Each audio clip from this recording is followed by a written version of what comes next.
Welcome to the Whole Athlete Podcast, where we focus on discussing topics to help you become a fat burner, optimize health, and improve performance in life and sports.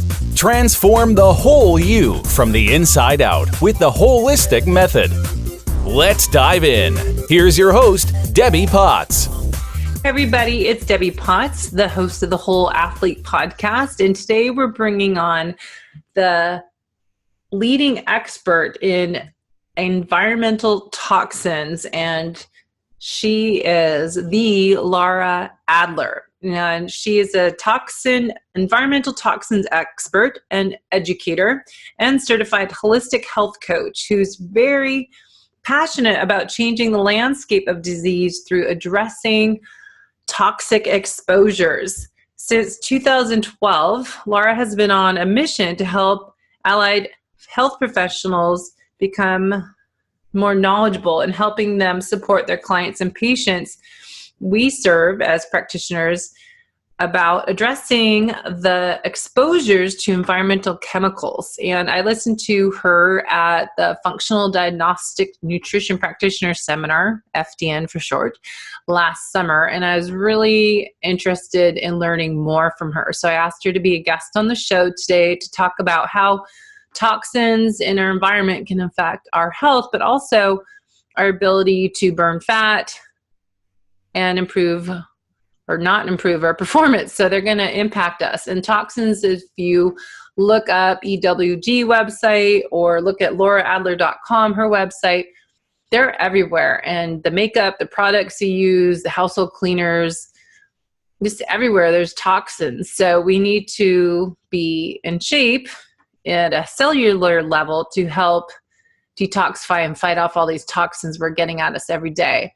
And as I'm learning a lot more about cell health, glutathione and our antioxidants and how we can defer our chronic stress we're putting on our body and our exercise load we're putting on our body day after day, training and living life every day, that there's a lot of stress we're putting on our body and the toxic exposure. So we're going to learn how we can detoxify, how we can improve our health by avoiding these toxins is the easiest way and the most effective way. So let's bring on the expert in environmental toxins and learn from her.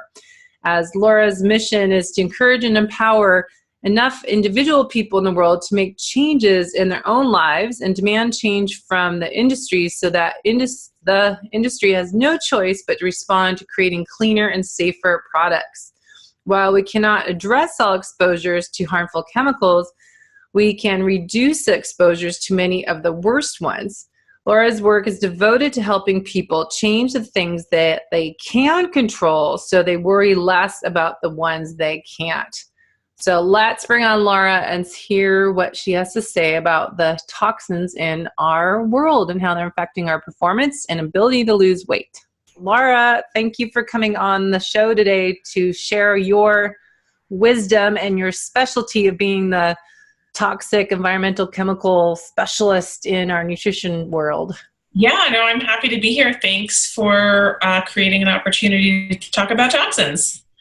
Well, I met you and listened to your presentation at the FDN conference this past summer and just love the information you have to share. And I think it's very eye-opening. So I wanted to have you on the show, kind of talk about how chemicals could be a reason a lot of us are struggling with their weight and fatigue and performance and sports and everything, our health. So go back to how you got into specializing in this area. Yeah, so it's kind of an accident. This is not something that I had planned on doing. I was always interested in wellness and health and nutrition, in my early teens even, which is a weird thing for a teenager to be interested in, but whatever. I got into vegetarianism and veganism, and I'm neither of those things now, but either way, those things, oh, hello, kitty, turned me into this world, or turned me onto this world of health and wellness. And so, I began reading and researching, and I was going to make a joke about my ride being here. I don't know if you could hear the police going up, driving past. That's a dad joke. So it was really, I, went to school to become a health coach after a career in a whole different field that was totally unrelated, and thought it was so fascinating and so interesting, and really felt passionate about doing that kind of work, helping people optimize their health and their nutrition, because, for years, for decades at that point, I'd sort of been flirting in that area in my own life. Mm-hmm. And I quickly started to see clients that were coming to me primarily for weight loss, because that's the sort of a new health coach that didn't really know how to market herself very well. That was sort of the common denominator that people needed support around, was weight loss. And I had, a number of clients that did everything that I asked them to do, and some of them had really great results. They lost a bunch of weight, they kept it off, their lifestyle changed and stayed that way going forward. And then I had a couple of clients where they did everything and nothing actually happened for them, like no weight shifted at all. And I, especially as a new health coach at the time, I felt very obligated to figure that out. Like, what am I missing? Like, this is terrible. This isn't going to work for me as a business if I can't figure out what's going on with people. And so I started digging into some of the other less discussed, less talked about facets of the weight conversation, including things like weight gain, obviously, but also resistant weight loss. And that's really what opened the door to this world of environmental chemicals. So, that's one of the pathways that I went down that led me here. Coincidentally, at the same time, my sister-in-law was pregnant with my niece, she's now 9.5. So that gives you an idea of how long ago this was. She's my marker for how much time has passed. Mm-hmm. She was pregnant with my niece, and I started looking into what are the safer products that my sister-in-law should be buying in advance of my niece arriving. And, I landed in the same place. Oh my God, there's all these chemicals in consumer products that are linked to all of these chronic health issues. What's going on? And why is this the first time that I'm hearing about it? Because I've gone to school to learn about health and nutrition. I'd spent 15 years reading everything I could about wellness and nutrition previously, just for my own personal life. And this was really the first time I'd heard discussion of how environmental chemicals can affect us. And it felt very important and like a big missing piece of the conversation that wellness professionals and practitioners were learning in their own education, but also having with the clients that they were seeing out in the world. And obviously, for just the average person, typically doesn't know anything about this stuff. So I say it kind of happened on accident, but I'm glad that it did, because I find this topic to be fascinating, eye-opening. Sometimes it's frustrating, but I think it's really, really important. And I think that the awareness around chemicals and our exposure to chemicals in consumer products has changed so dramatically in the amount of time that I've been in this conversation, that I think we're actually poised to be able to make big change in the marketplace by educating consumers, by working with consumers, either directly or, in my instance, working with the practitioners who then in turn help those clients. So I think that we've got a lot of momentum in this space, which is great, but yeah, it's changed so much in the last decade. Well, I love that you found your purpose, because I always ask people, and found this for myself, is asking yourself, what is my passion? What is my purpose? And how am I going to create impact? And I find for myself personally, my journey's been chronic stress, and I try to venture into the nutritional therapy world and FDN and help people that way, because there's so much stress is everything, it affects everything. So it's really hard to specialize in one area. So it's great to have people as yourself who are experts in one area, so I can have my go-to people to help me learn more, because I can't learn everything, because stress is impacted by everything. Yeah, and I'm glad that you brought up the topic of stress, because one of the things that happens for people when they start learning about environmental chemicals is they get really stressed out because it's really overwhelming, and sometimes it's really scary. And, we're talking about very serious chronic health issues and products that people are using every day. And people kind of freak out and they get stressed out about it. And I always have to remind people that stress is also toxic. It's toxic in a different way than endocrine disrupting chemicals or carcinogenic chemicals might be. But it's still toxic. And so we have to approach the conversation of environmental chemicals and our exposure to these chemicals with a heavy dose of realism, and with a desire to approach it from a place of empowerment, and rather than, just being overwhelmed. Well, yeah, because I've started paying attention as I emailed you a few weeks ago. I was like, all right, my friend got me to buy this makeup line and realized there's no ingredients listed on it. And someone said, why are you taking that? That's really toxic. And then I started going, oh my gosh, you mentioned some things about it. And it was really eye-opening that how many products are out there that we use on our face, your skin is a mouth, and how impacts our health, as well as the ingredients we use or the products we use for washing our dishes or washing your hair and cleaning your house. It's just everywhere. So it is overwhelming. And you do have to, as I do in a 5-day jumpstart challenge, I detox your life. I always tell people it's not about what we're eating only, it's what we're putting on us and what we're using everywhere. So I think we should just jump in and just talk about what you say, kind of how do you gain weight, or how do chemicals affect our weight and our ability to not lose weight or gain weight?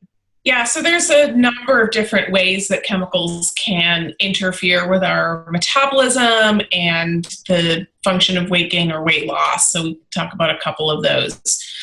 So the one of the first ways is that a lot of chemicals that we're exposed to are what are known as lipophilic chemicals. So these are fat-soluble chemicals. Fat-soluble chemicals accumulate inside our body fat. That's where they like to go. It's where they gravitate. They're like a magnet for our body fat. And on one hand, this is actually really good because it is a very smart defense mechanism that our body employs to keep those fat-soluble toxins that are in our bodies from circulating around our bloodstream and getting into all of the different tissues, whether it's our other organs, our brain, our heart. It keeps these sort of sequestered inside our body fat. So the problem with that is that if we don't have enough body fat to sequester all the toxins that we're exposed to, when we're exposed to tens of thousands of chemicals, if our body does not have enough fat to safely store these toxins in, it's going to start putting fat on because it needs a place to store these fats. So that in and of itself can actually lead to an increase in fat. Unfortunately, when people lose weight, they often think like, oh, I'm detoxing. In some instances, it's actually not what's happening. So the body might be burning off fat stores, but those chemicals actually end up getting concentrated in the body because it can't burn chemicals off because they're not a source of energy. The fat is a source of energy. So what happens is when people lose weight, especially when they lose weight quickly, and obviously, if somebody's losing weight quickly, it probably means that they're doing a very, calorie restrictive diet. People who undergo gastric bypass or lap band surgery will often see a very dramatic drop in their weight because their calorie consumption has just been highly, highly restricted. And what the research shows is that when people lose weight quickly, the amount of circulating chemicals in their bodies increases, even if their exposures do not change. So what that means is those chemicals that were previously stored in our fat are being released. So one, we want to have slow and steady weight loss to help release those toxins. And two, we want to support all of our channels of elimination to make sure that those toxins that are being released are actually exiting the body and not getting recirculated. But back to the original question, those lipophilic chemicals, those fat-soluble chemicals, is just one of the ways that can lead to excess weight gain. Another way is through the pathway of hormone disruption or endocrine disruption. So a lot of the chemicals that we're exposed to are endocrine disrupting. They can block or mimic the role of estrogen in the body. They can act as androgens or anti-androgens. They should really interfere with all of the sort of natural set points of these hormones in our bodies, lead to things like excess estrogen or estrogen dominance. And our hormones regulate everything. And one of the things they regulate is our metabolism. And they can mess with our metabolism in ways that encourages our body to start gaining weight.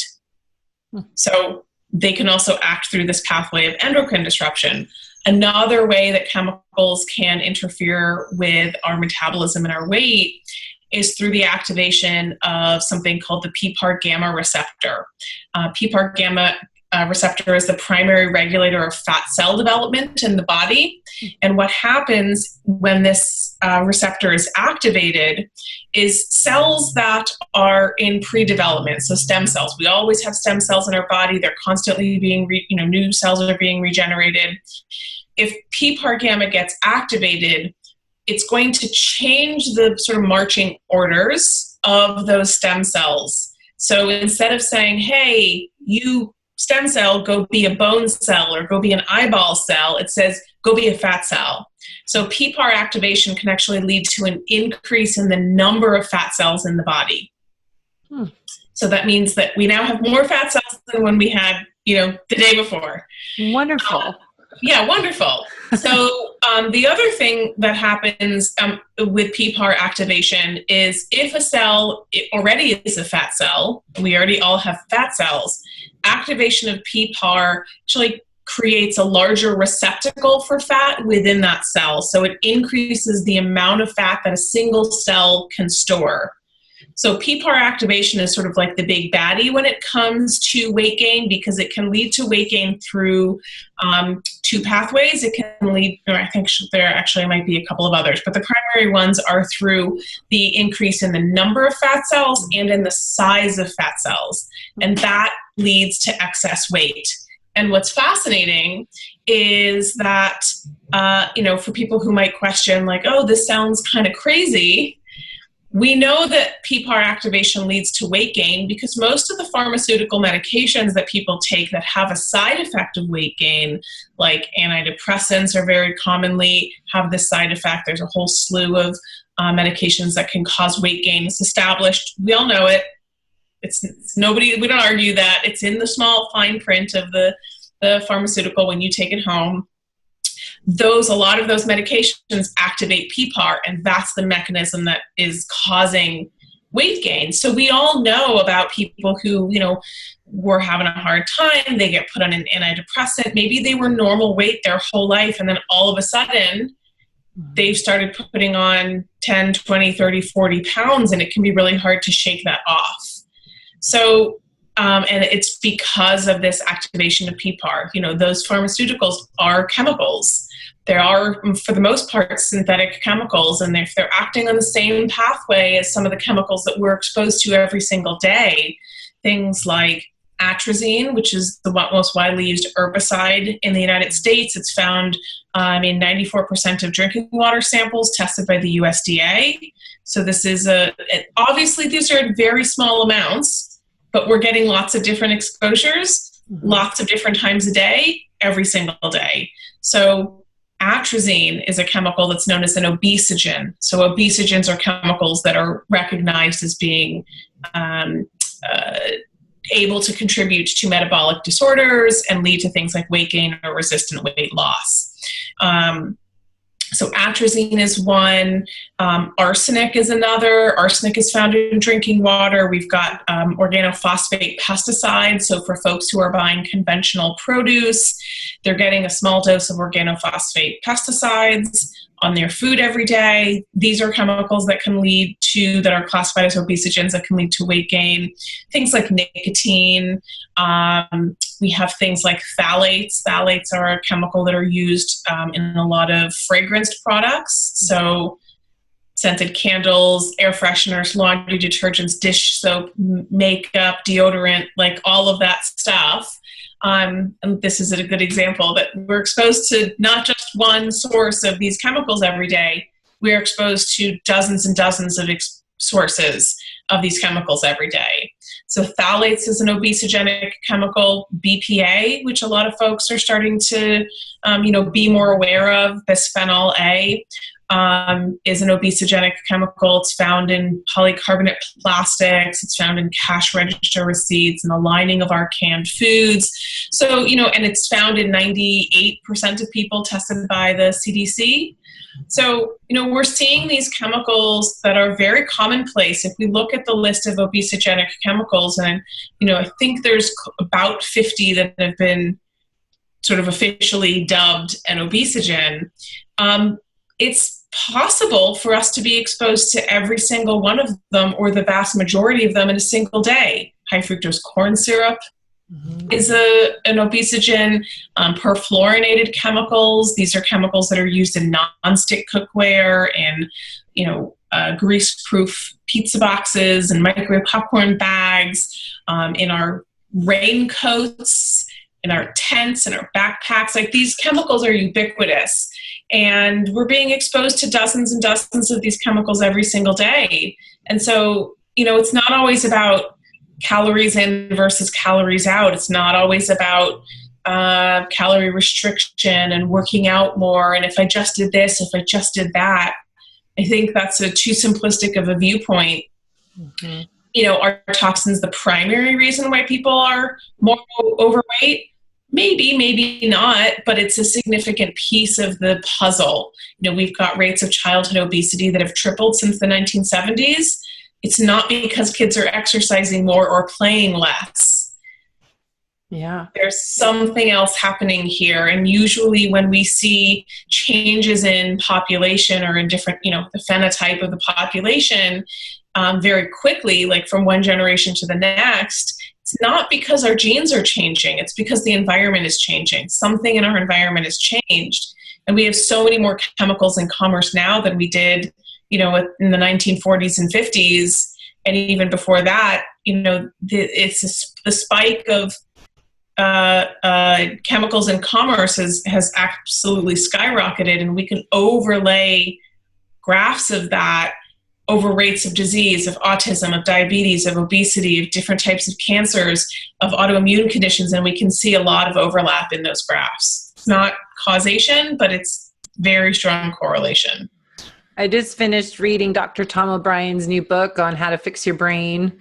Yeah. And I'm reading now Dr. Ben Lynch, The Dirty Genes. And it's also fascinating putting this together. And then I've been studying, there's so many blogs, webinars to watch on the Megasporobiotic guys, the microbiome with Karen. I'm just there's so much to learn and so much new information, but a lot of it seems like all this overlaps a little bit. I think all of it does. I did a webinar recently talking about the connection, for example, with environmental chemicals in the microbiome, right? And so in particular, it's just so interesting because there's this bidirectional relationship between environmental chemical exposures and the gut, and specifically the microbiome.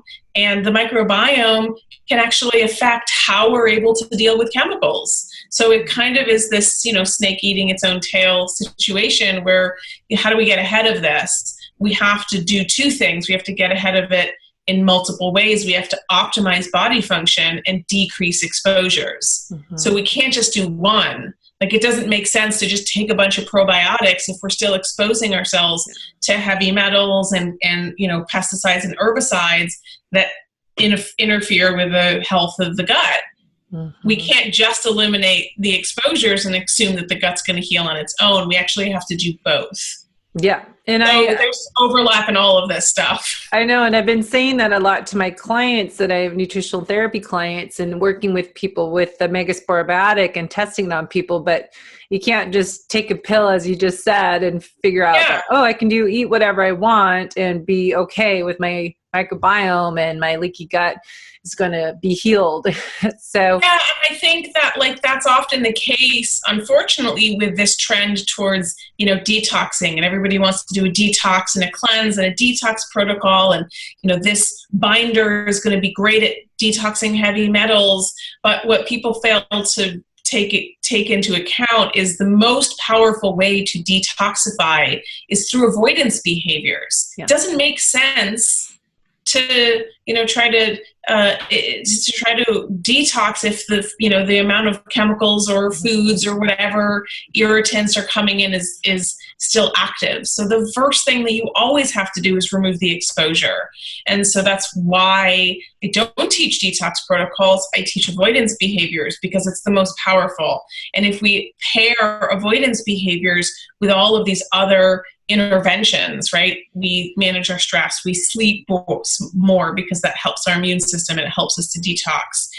We're eating nutrient-dense foods that help support the liver and the kidneys, and we're eating lots of fiber to make sure that we're pooping because that's our primary detox pathway. We're doing things like sauna so that we're opening up the sweating pathway and we're releasing chemicals there. So we do these things in partnership. A detox isn't something that you do 1 week out of the year. Mm-hmm. It's technically something that our bodies are doing every day, all day. Mm-hmm. However, they can't keep up with the number and the amount of things that we're exposing it to, and that includes toxins. So I think it's important that we look at it from that perspective, that it's not either or, and doing one thing does not negate the need to do another. Yeah. No, I'm so on that because I find as I become more of a health coach and personal training I'll still do, but my passion is becoming more the holistic method health coach now. And I really do see that it's finding the root cause, and instead of just taking all these different supplements that people will do and talk about, but it's like, we'll still get to the root cause of why do you have that problem. And as you're saying, what your mission is to help people avoid those chemicals in the foods they eat and the products you use. But, there's to extent, you can't control what the air you breathe in, but we can avoid as much as we can and have control over in our own lifestyle. Oh yeah. I mean, one of my, I've got, sort of two mottos in my business. The first is that we change the things we can control so we worry less about the ones that we can't. Mm-hmm. Because I just air pollution. There's not a lot that I can do about it. I can clean up my own home. I can get an air filter. I can do something to kind of clean up my home environment. But I'm not a recluse. I leave my house, I go outside, and I can't control that. And rather than freak out about it, I can rest assured that at least my home is as clean as it can be. Mm-hmm. At least the exposures that are within my control are being addressed, and the other ones can't. I'm not going to worry about it. I'm going to cut myself a little bit of slack because we have to live in the world and we have to be normal as much as possible. And then the other motto that I have, which is right on my website, is small changes can lead to big impacts. I've definitely had a lot of clients share with me that, removing toxins, which is often left to the very last thing. Like they do everything else first, right? It doesn't matter what sequence people do them in, but they've done everything else first and they still can't get to the root of their problem, whether it's the last 10 pounds or whether it's the autoimmune flare-ups or whether it's the hair falling out or the thyroid disorder.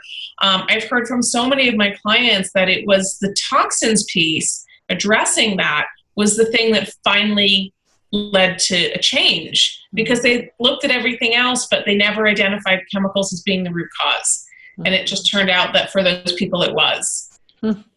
So yeah. I just think it's those small changes. I got an email from a woman who was telling me that she has, and she's a health coach. She's totally one of us. She has all the certifications, all the training. She's been doing this for years, and her hair was falling out. She had all these thyroid problems. She did all the supplements. She did all the things that we know in our holistic health practitioner space to do, and it wasn't budging. And she heard a talk of mine where I was talking about, contaminants in our water, and she was like, oh, and things kind of clicked for her.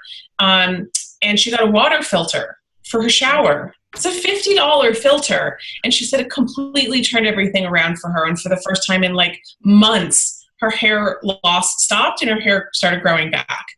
That's and great. she, you know, like, and it doesn't, sometimes they're not always that dramatic, but it's, you know, it's just goes to show you that we have to turn over every stone in order to identify the root cause. And she'd done everything else, and it just didn't even dawn on her that it might have been something in her water.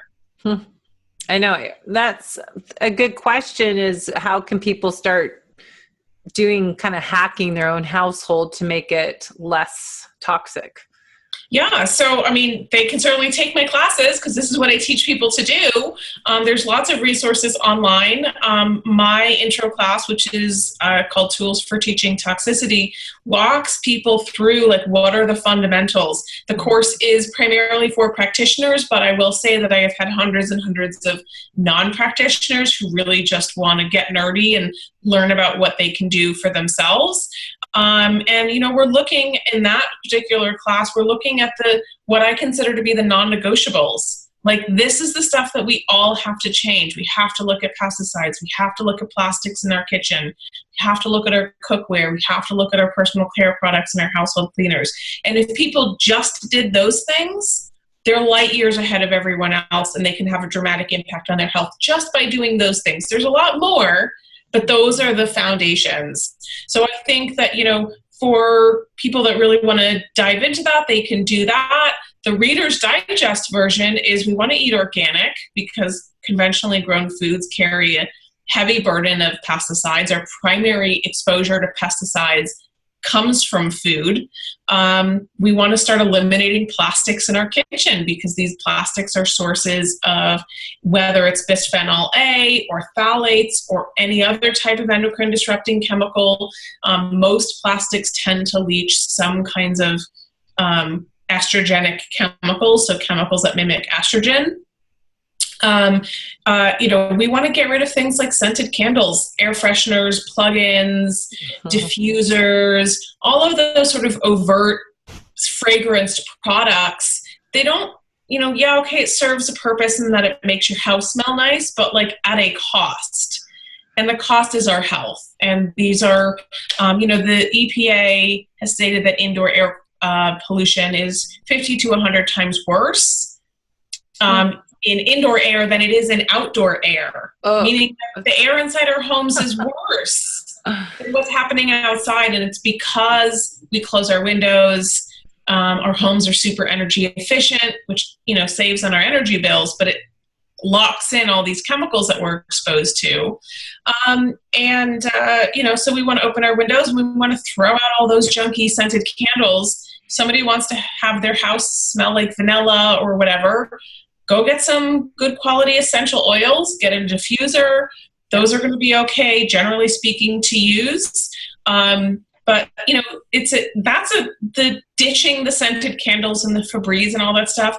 It's not an expensive intervention, guys. It's free and it'll actually save you money because guess what? You won't have to go out and buy them again. So I think that if people want to get started at the bare minimum, do that. Take your shoes off when you come inside. Simple, but pretty effective, you know, behavior that can reduce the amount of chemicals that we track in our shoes. It's not just dog poop and stuff like that. It's pesticides from treated lawns. It's particulate matter from car exhaust. It's heavy metals. And if we have carpeting, that stuff is getting stuck in the carpet. So just take your shoes off. Open your windows, let those chemicals air out. These are really simple behaviors that people can practice every single day that can start reducing their levels of exposures. And, you know, there's been some research that these interventions can be really meaningful. So, for example, when there's been a number of studies that have looked at what happens when people switch from a conventional diet, so they're eating, you know, regular fruits and vegetables that have pesticide residues, to a mostly organic one, not even 100% organic because that's hard. Yeah. And those studies have found that, you know, the circulating pesticide levels can drop by 80 to 90% in 3 to 5 days. Wow. So super fast. Like it's, not all chemicals exit the body that quickly. Some of them unfortunately stick around for decades, or forever. So, they're not always easy to address, but if they're easy to address, why wouldn't we? Let's just do it. Yeah. No, I've been big on essential oils, which I have my diffuser going on over here, but I was trying to get people holiday shopping and, good New Year's resolutions is to start simple thing is get essential oils as Young Living or doTERRA and get a diffuser and just put that in it's like so nice. And I notice I'm more sensitive once you realize you remove those chemicals. Oh yeah. You can smell them right away when you have them in your house. Like when I go to my mom's at Christmas time, I'm going to have the Febreze and the stuff she plugs in the wall that smells like orange. I'm just like, oh, what is that? Yeah, and it's that's not different than food. So, when people are eating highly processed food that has, is hyper palatable because it's got a lot of salt and a lot of sugar and it's high fat, hits all those little check marks that our brain is like, woo, excitatory, right? So, and for people who eat that kind of food, healthy food like vegetables, they're bland, because they don't have that like amped up level of flavor. But when people start transitioning away from that junk food, their palate actually changes and they're able to taste the subtlety in fruits and vegetables. So our palate does adjust, and then they'll go back and they, eat that sugary soda or drink that sugary soda, eat that salty French fry. And sometimes, I've seen this happen a lot, happens certainly for me, that it's so sweet and it's so salty that they wonder how they ever ate it in the first place. And the same thing happens with our sense of smell, like our smell palette. That also changes and adjusts. So if you are used to walking into your home and smelling all of the, Febreze and the plugins and the air fresheners and if you drive with a Christmas tree scented thing in your car, we're used to it, right? We're inundated. So we've just kind of become numb to these smells. So if we take them out and just kind of quote detox our air, the next time you're around those products, you will very likely find them to be overpowering. So it's fascinating that our bodies adjust in that way. But, there's a lot of simple interventions, and I would just encourage people to start somewhere and, pick one thing, pick one room, and start cleaning it out. Get rid of the plastic, get rid of the scented candles, take off your shoes, open your windows, filter your water, clean out your pots and pans. Like there's endless things that we can do. And we just pick one thing and we move forward. It takes 6 months or a year for you to go through the process of cleaning up your home environment, especially for people that have health issues. Then no big deal. It takes a year. It doesn't have to happen overnight, but I think it is essential that it does happen. Yeah. Well, I think it's, with the new year coming up is a great plan to people. It's something simple you can choose and it's good for your health, good for longevity, anti-aging. Yeah. Just to go back to kind of wrapping up stuff, but just to remind people the liver detox pathways, we want to make sure we're getting your respiratory. So different pathways that we have are the sweating, breathing. So getting your heart rate up, increasing that respiratory system, sweating, so getting some exercise so you do break a sweat, and then urine, feces, to make sure you're peeing and pooping right each day. And what else is there? There's one more. But just the detox. There's your liver. The liver.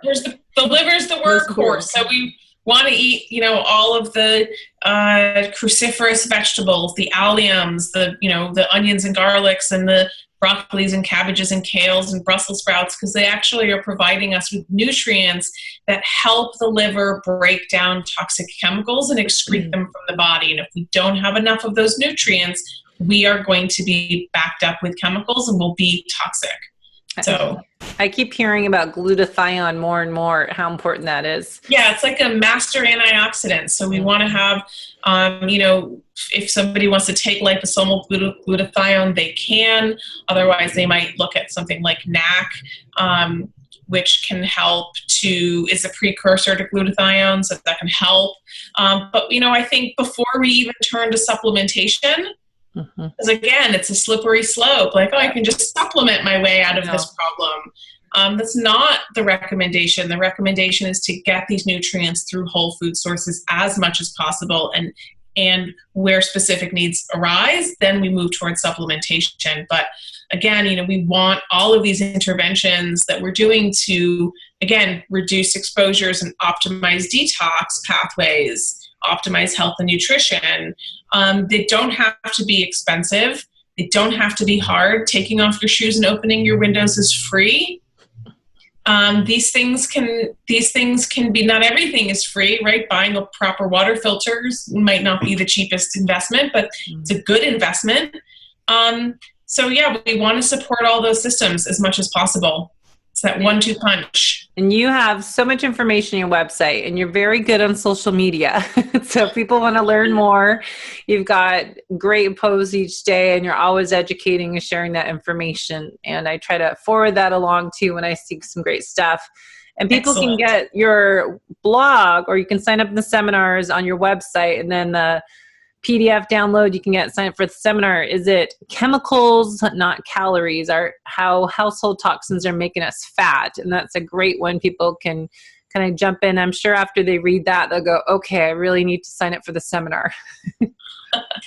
Yeah, I hope so, or at least I just hope that it changes people's perspective on weight loss. It's not I think the conversation we've been having for decades around weight loss is flawed. Mm-hmm. So. No, I love this information. I'm happy we could get you on the show to share this. And it's great timing for the new year coming up. People make some resolutions that hopefully stick and change their environment and how they're living life. Because I find, more and more people, you listen to all these different biohacking, and I talk to the guys at primalhacking.com, and they're saying same thing is just, remove it and get outside, grounding and earthing principles, get your vitamin D, go outside. And just 100%. Don't need all these supplements. Do the stuff that's free first. Get outside, take your shoes off, just stop buying the crap. Yeah, absolutely. 100%. Good. Well, thank you. We'll put everything in the show notes, guys, and you can find us on Facebook and Instagram, The Holistic Athlete, and the YouTube channel. You can watch our video version, The Whole Athlete Podcast. So thank you. And if you have any questions for Lara, make sure you go to her website, LaraAdler.com, and she's got a ton of content on there. So don't miss out. Thanks for listening to the Whole Athlete Podcast. If you have any questions, feedback, or topic suggestions, let us know on Facebook or at wholeathletepodcast.com. You can help us continue and grow by leaving a review on iTunes. Thanks again, and see you next time.